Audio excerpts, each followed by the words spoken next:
ഗവൺമെന്റിന്റെ ഭാഗത്ത് നിന്ന് എട്ടിന്റെ പണി വന്നിരിക്കുകയാണ്. ഈ കാണുന്ന സഞ്ചാർ സാധി എന്ന് പറയുന്ന ആപ്പ് എല്ലാവരുടെ ഫോണും നിർബന്ധമായിട്ട് ഇൻസ്റ്റാൾ ചെയ്യണം. മാത്രമല്ല നിങ്ങൾ പുതിയ ഫോൺ വാങ്ങിക്കാൻ പോകണമെങ്കിൽ തന്നെ അതിൽ പ്രീ ഇൻസ്റ്റാൾ ആയിട്ട് വരികയും ചെയ്യും. ഇത് അൺഇൻസ്റ്റാൾ ചെയ്യാൻ പറ്റില്ല എന്നൊക്കെയാണ് പറയുന്നത്. മാത്രമല്ല ഒട്ടനവധി പെർമിഷൻസ് എടുക്കുന്നുണ്ട്. ഇത് ജനങ്ങളുടെ പ്രൈവസിയിലേക്കുള്ള ഒളിഞ്ഞുനോട്ടമാണ് ഗവൺമെന്റിന്റെ എന്ന തരത്തിലുള്ള ആക്ഷേപങ്ങൾ വരെ ഉയരുന്നുണ്ട്. സോ ഈ ആപ്പ് എന്തിനാണ് ഇവർ ഇൻസ്റ്റാൾ ചെയ്യാൻ പറയുന്നത്? എന്താണ് ഇതിന്റെ ഉപയോഗം? ഒന്നാമത്തെ കാര്യം, ഇത് ഗവൺമെന്റ് ആപ്ലിക്കേഷൻ നിങ്ങൾക്ക് ഇവിടെ കാണാം. ഓപ്പൺ ചെയ്ത് ഫോൺ നമ്പർ അടിച്ച് OTP വെരിഫൈ ചെയ്ത് നിങ്ങൾക്ക് അതിൽ കയറി കഴിഞ്ഞാൽ നിങ്ങൾക്ക് കാണാൻ കഴിയുന്നത് ഇങ്ങനെ ഒരു സ്ക്രീൻ ആയിരിക്കും. ഒന്നാമത്തെ ഓപ്ഷൻ ഫ്രോഡ് കമ്മ്യൂണിക്കേഷൻ, എന്തെങ്കിലും ഫ്രോഡ് മെസ്സേജുകൾ വന്നാൽ അത് റിപ്പോർട്ട് ചെയ്യാനുള്ളതാണ്. രണ്ട്, നിങ്ങളുടെ ഫോൺ നഷ്ടപ്പെട്ടു പോയാൽ അതിനെ ബ്ലോക്ക് ചെയ്യാനുള്ളതാണ്. മൂന്നാമത്തേത്, നിങ്ങളുടെ പേരിൽ വേറെ ആരെങ്കിലും ഫോൺ നമ്പറുകൾ എടുത്ത് ഉപയോഗിക്കുന്നുണ്ടോ എന്നുള്ളത് അറിയാൻ വേണ്ടിയിട്ടുള്ളതാണ്. നാലാമത്തേത് IMEI ചെക്ക് ചെയ്യാൻ. സെക്കൻഡ് ഹാൻഡ് ഫോണൊക്കെ വാങ്ങിക്കുമ്പോൾ അത് മുമ്പ് ഉപയോഗിച്ച ആളെ ഏതെങ്കിലും കേസിലൊക്കെ പെടുത്തി ലോക്ക് ആയിട്ടുള്ള ഫോണാണോ അല്ലെങ്കിൽ ബ്ലാക്ക് ലിസ്റ്റ് ചെയ്യപ്പെട്ടുള്ള ഫോണാണോ എന്നൊക്കെ അറിയാൻ വേണ്ടിയിട്ടുള്ള ഓപ്ഷനാണ്. ലാസ്റ്റത്തെ ഇന്റർനാഷണൽ കോളുകൾ ഇന്ത്യൻ കോൾ എന്ന രീതിയിൽ വന്ന് നമ്മളെ പറ്റിക്കാൻ ശ്രമിക്കുന്നുണ്ടെങ്കിൽ അത് റിപ്പോർട്ട് ചെയ്യാനുള്ള ഓപ്ഷനാണ്. സോ അപ്പോൾ എന്തിനാണ് ഇതൊക്കെ കൂടി ചേർത്തെന്ന് ചോദിച്ചു കഴിഞ്ഞാൽ ഭൂരിഭാഗം പേരും ഫോൺ ഉപയോഗിക്കുന്ന ആൾക്കാരാണ്, നെറ്റ് ഉപയോഗിക്കുന്ന ആൾക്കാരാണ്.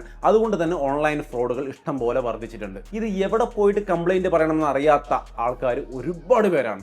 അവർക്ക് ഈസി ആയിട്ട് ഈ പറഞ്ഞ ഓപ്ഷനിലൂടെ അവരുടെ പ്രശ്നത്തിന് പരിഹാരം കണ്ടെത്താൻ പറ്റും എന്നുള്ളതാണ് ഇതിന്റെ ഗുണം. ഇനി എന്തുകൊണ്ട് ആൾക്കാർ ഇതൊരു എട്ടിന്റെ പണിയാണെന്ന് ചിന്തിക്കുന്നു എന്ന് ചോദിച്ചു കഴിഞ്ഞാൽ, ഇത് ഒരുപാട് പെർമിഷൻ എടുക്കുമെന്ന് നിങ്ങൾക്ക് ഇവിടെ കാണാം. ഫോണ്, SMS ഈ രണ്ട് പെർമിഷൻ എടുത്തുള്ളൂ. വേറെ അങ്ങനെ പറയുന്ന ഭയങ്കര പെർമിഷൻ ഒന്നും എടുത്ത് കാണുന്നില്ല.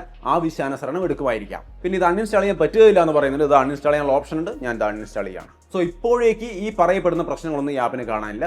മാത്രമല്ല ഗുണങ്ങൾ ഇഷ്ടം പോലെ ഉണ്ട് താനും. സോ നിങ്ങൾക്ക് വേണമെങ്കിൽ ഇൻസ്റ്റാൾ ചെയ്യാം. ഇനി ഇതിനെക്കുറിച്ച് എന്തെങ്കിലും കൺഫ്യൂഷൻ ഉണ്ടോ അല്ലെങ്കിൽ നിങ്ങൾക്ക് എന്തെങ്കിലും കൂടുതലായിട്ട് അറിയാമെങ്കിൽ അത് നെഗറ്റീവോ പോസിറ്റീവോ തീർച്ചയായിട്ടും കമൻറ്റ് ചെയ്യുക. എല്ലാവരും കമൻറ്റ് കൂടി ചെക്ക് ചെയ്യുക. ഇപ്പോഴേക്ക് ഇത് നല്ല പ്രോമിസിംഗ് ആയ നല്ലൊരു ആപ്പായിട്ടാണ് ഫീൽ ചെയ്യുന്നത്.